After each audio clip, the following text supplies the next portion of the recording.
नमस्कार, राधे राधे। मैं गिरा हुआ अभी से कुछ देर बाद विक्रमगंज उतरने वाले हैं, वो भी 9 बजे। आधा घंटा वहां पर शो होगा, ये तय है। आधा घंटा से ज्यादा नहीं होने वाला है, तो प्लीज 9 बजे ही चौपिए। उसके बाद ये ना सोचिए कि हम 10 बजे जाएंगे तो वहां पर खेसारी लाल यादव खड़े रहेंगे, वैसा मत सोचिए। 9 बजे विक्रमगंज में, और 45 मिनट से ज्यादा वहां पर शो नहीं होने वाला है। विक्रमगंज में रोड शो नहीं होगा क्योंकि जगह का बहुत ही दिक्कत है वहां पर, तो वहां पर रोड शो नहीं होने वाला है। 10 बजे नासरीगंज जाने वाले हैं, तो प्लीज यदि नासरीगंज गए तो 10 बजे जाएंगे, और वहां भी 45 मिनट शो होने वाला है। शायद थोड़ा रोड शो हो जाए, अलग बात है, देखते हैं टाइमिंग का मैचिंग होता है या नहीं। गोह में ही मुझे लग रहा है कि 2 बजे से जाएंगे, तो वहां पर भी शायद कुछ अच्छा जगह हो तो रोड शो हो जाए। और दाऊदनगर में रोड शो होने वाला है बहुत ही अच्छा तरीका से, क्योंकि वहां पर मैंने देखा है कि 4 लाइन हाईवे बन चुका है, बहुत ही बेटर स्थान है दाऊदनगर।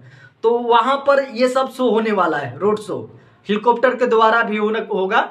बट विक्रमगंज वालों के लिए मैं बोल दूं कि 9 बजे भाई किसी भी हाल में उधर के हो तो साइकिल उठा लो, ताड़ी पीने के बहाने निकल जाओ, कुछ भी करो। आजकल काम दाम थोड़े है, लोग ऐसे सोए रहते हैं। सुबह सुबह का टाइम है, तो प्लीज 9 बजे से आप 10 बजे मत जाइए। 10 बजे भेंट नहीं होगा, 10 बजे वो निकल जाएंगे नासरीगंज। तो प्लीज सिर्फ 9 बजे तक जुट जाइए। भाई साहब, एक चीज मैं ओके कर दूं कि हेलीकॉप्टर निकलने वाली है कुछ देर में, बस निकल जाएंगे दोनों लोग।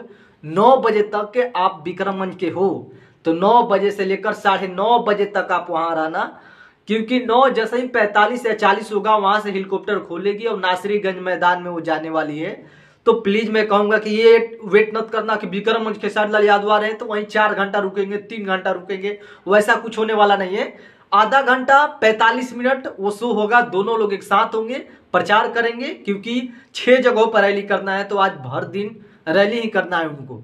तो प्लीज आप लोग चौंकिए, बहुत जल्द विक्रमगंज आने वाले हैं। नमस्कार।